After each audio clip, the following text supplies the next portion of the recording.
ассалому алайкум дӯстон, бародарон, бинандагони канали Оянда.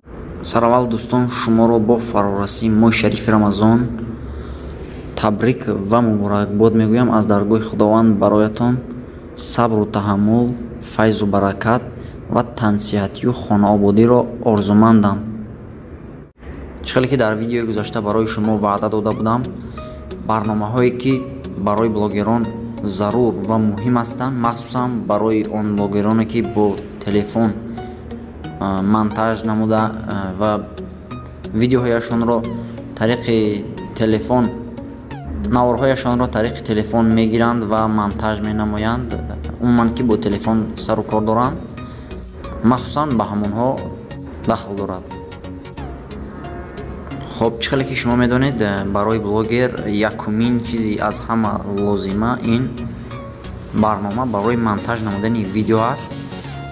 имрӯз ман ба шумо як барномаеро тавсия медиҳам ки дар байни барномаҳои монтажкунии видео бо воситаи телефон яке аз беҳтаринҳо аст ва ҷойҳои намоёнро ишғол мекунад.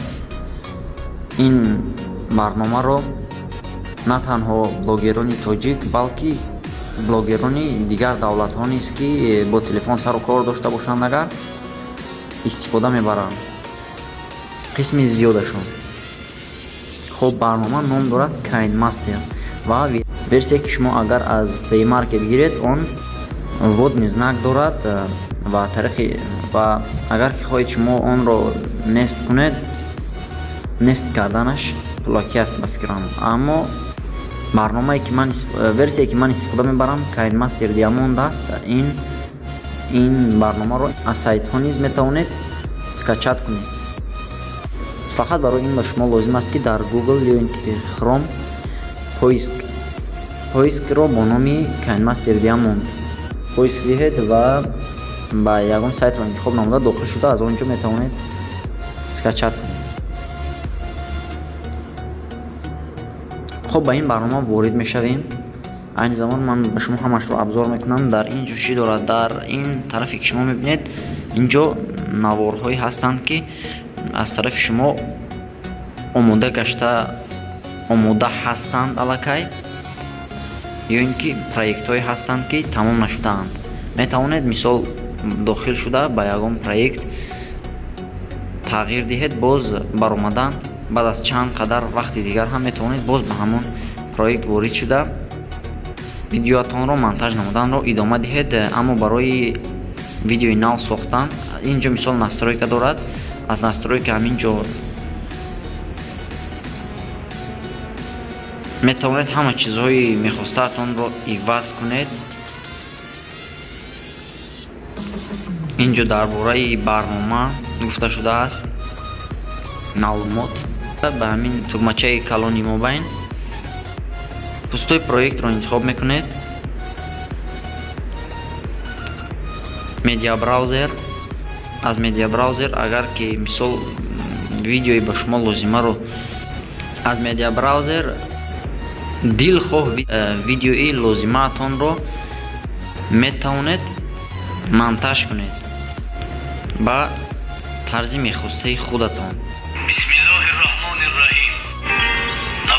мисол чӣ функсияҳо ҳаст инҷо? ҳангоме ки ба болои видео пахш мекунед, ҳаминҷо мебарояд аллакай. аз ҳама бари боло ин қайчи аст. обрезать слева точки воспроизведения. мисол тарафи чапро мебурад ва поёнгиаш бошад обрезать справа тарафи ростро мебурад, нест мекунад. яъне врезать в точки воспроизведения аз ҳаминҷо ду тақсим мекунад ва чорум бошад извлечь аудио, овозашро мегирад, овозро аз видео ҷудо мекунад. инҷо обрезка ин ҳамин функсия аст. мисол ба кадом самте ки ба шумо писанд аст, чанд қадаре ки писанд аст мегузоред. боз инҷо овозро мисол ғафзу борик мекунед, ё ин ки суръатро меафзоед, оҳиста мекунед, суръатро тез мекунед. зеркалное отображение ба тарафҳо мегардонад мисол. хоб боз чӣ? тон инҷо хай шумо медонед ки овозро ғафз ба ин тараф ғафз мешавад, ба ин тараф бошад борик. Инчунин садоро аз инҷо пасту баланд мекунед. инҷо бошад боз эффектҳо ҳаст. мисол шумо метавонед эффектҳои лозимиятонро гузоред ва агар мисол ба ҷое ки барои шумо мисол маъқул нашуд ҳамин чизро атмина кардан, ҳамин тугмачаро пахш мекунед ва як бор як роҳ ақиб мегардад. чанд қадаре ки мисол ба шумо лозим аст, ҳамон қадар ки пахш кардед ақиб мегардад. боз поёнгашро пахш кардед, ба пеш меравад. оттенок света инҷо барои рангҳоро тағйир додан аст. настройка света ин ҳам барои ранг аст. мисол рангро равшан, хира, торик мекунед. агибаторша уровня ин барои пасту баланд намудани садо дар лаҳзаҳои писанди шумо. аудиофилтр бошад, ин садоро тағйир медиҳад. боз агар ки шумо хоҳед мисол ҳамин ҷо озвучка диҳед ба ҳамин видео, хоҳед ки мисол садояш истад ё ин ки хоҳед ки садояшро тамоман аз байн баред, аз бари боло громкостро то охир ба 0 мебаред ва аз инҷо худатон озвучка медиҳед. аз ҳама чизи муҳим инҷо слой аст. дар слой шумо бисёр кор карда метавонед дар болои ҳамин видео. хоб, аз аудио бошад, шумо мусиқии писандидаатонро метавонед интихоб намуда ва боз инҷо мисол дар болояш ки пахш кардед ҳамин мусиқиро, бисёр аз функсияҳо пайдо мешаванд. мисол буридан, пасту баланд кардан ба монанди ҳамин. боз дар слой мисол текст ҳаст. инҷо чизи лозимаатонро нависта мегузоред, хурду калон мекунед, рангояшро иваз мекунед. эффект бошад, инҷо хира мешавад. мисол болои видеоро ё ин ки ягон ҷои ба шумо лозимаро метавонед хира кунед.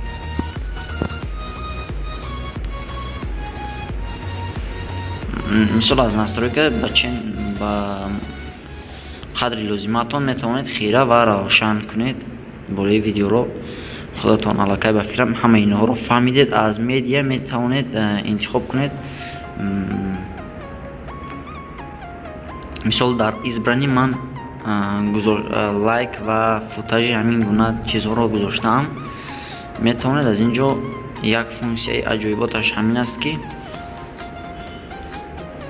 дохил шуда интихоб мекунед ва инҷо световой ключро дар мегиронед, ранги сабзро интихоб мекунед. дар фони сабз нест мешавад ва он чизе ки дар болояш аст ҳамон мегузорад ва худатонро ҳам метавонед дар фони сабз ба навор гирифта дар манзараҳои лозима гузоред. ҳамин гуна гузошта мешавад лайк ва ҳамин гуна чизҳо дар ҳамин видео.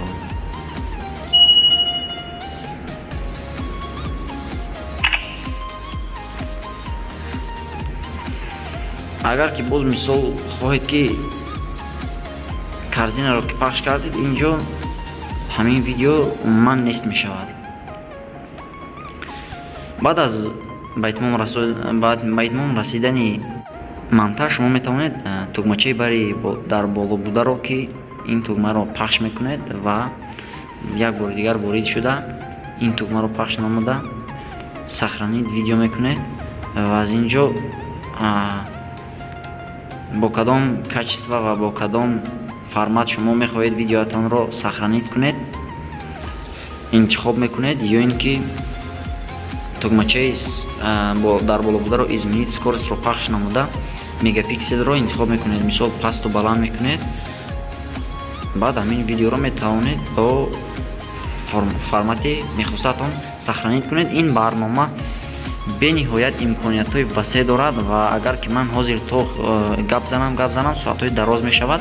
аз ин сабаб ҳам кӯтоҳ дар борааш маълумот додам. шумо метавонед ворид шуда каму беш ки ёд гирифтед, боқимонда ҳамашро оста ёд мегиред. дуюм барномае ки барои блогер махсусан лозим аст, ин барои ҳамаи блогерон қариб ки лозим аст, ин барномаи иваз намудани рӯи суратҳои рӯи видеоҳо мебошад.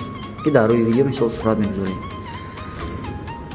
این برنامه هست مثال من استفاده میبرم نامش پیکسل لاب دیگرها رو نمیدونم کدام برنامه رو استفاده میبرن با فکر من همین قلایتر است. همین برنامه هم خیر امکانات وسیع دارد. از اینجا پلوس رو انتخاب نموده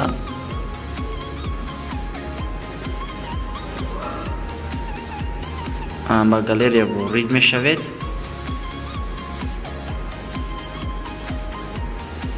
رسمی به شما لازمه را انتخاب میکنید و بعدا اینجا اصولهای رنگ بار نمودنی همین و آرایش دادن همین صورت ها هست. بسیار اصول ها امکانیتش وسیع است.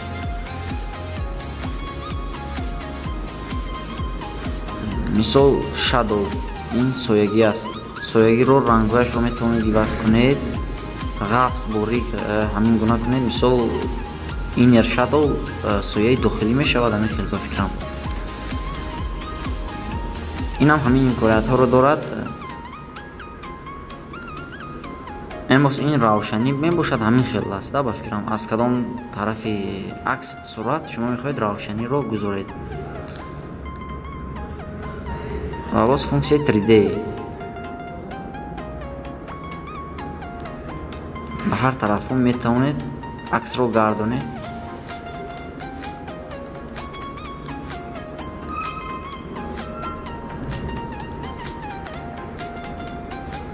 عموما که همین برنامه ها به نهایت امکانیت های وسیع دارند. باز از اینجا میتونید شما تازه کنید عکس رو، جای لازمش رو، جای نالازمش رو انیخترش.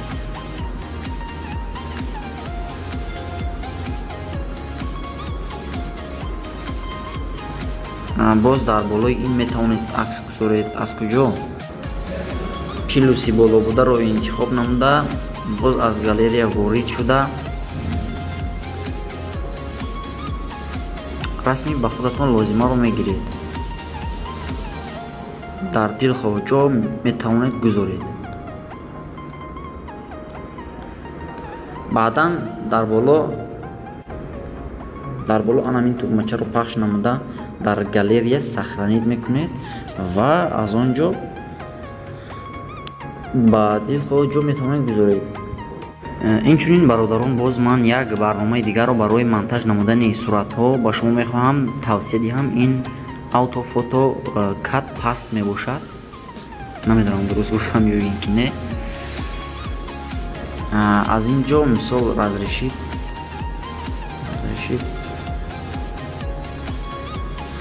رسمی با شما مثال چگونه این کار میکند.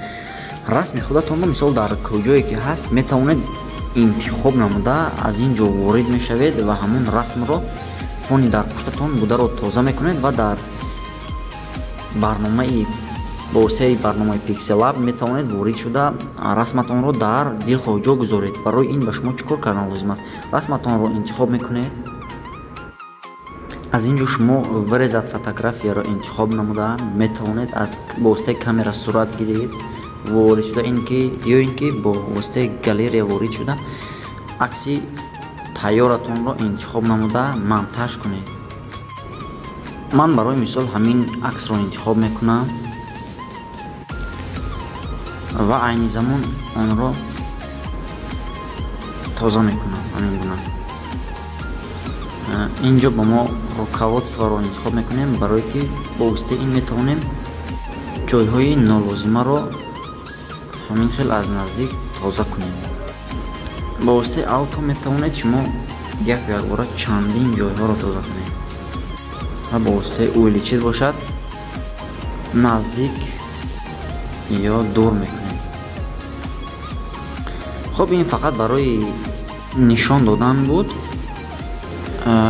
وقتی که هنگامی که وستنوید رو پخش میکنید صورت به حالت اولش برمیگردد. با واسطه همین خیلی تازه کردن به حالت اولش برمیگردد. قسمهای با شما لازمه. هنگامی به اتمام رسانیدن مونتاژ صورت کالوچکای در بالا بوده رو پخش میکنیم و اینجا با کدام فرمت میخواهید سخرانید میکنید صورت رو. мисол высокое разрешение тамом, ҳамин хел сохранид мешавад. ин барномаро ҳам фаҳмидед ба фикрам. охирон барномае ки мехоҳам ба шумо тавсия диҳам, ҳатман ин ба шумо лозим аст. ин творческая студия YouTube мебошад. инро ҳамаи шумо медонед барои чи аст. шахсоне ки нафароне ки блогер нестанд, онҳо намедонанд, блогерон ҳатман медонанд ки ин барои тафтиш намудани каналҳоятон аст. мисол ба воситаи ин агар ки монетизатсияи шумо гирон бошад, мебинед ки аз кадом видео чанд қадар пул кор кардед, дар як моҳ чӣ қадар пул кор кардед, ё ин ки тамошобинонатон лайкатон дар ҷамъу ҷамъ, ё ин ки обуначиҳоятон ҷамъу ҷамъ ва нафарони аз чанд сола то чанд сола барномаҳои шуморо тамошо мекунанд. инчунин бисёр чизҳоро бо воситаи ҳамин барнома шумо метавонед ворид гашта бинед. айни замон ман инҷо видеоро ба итмом мерасонам, зеро аллакай хело дароз шуд видео. то наворҳои оянда дар паноҳи худо бошед. хайр.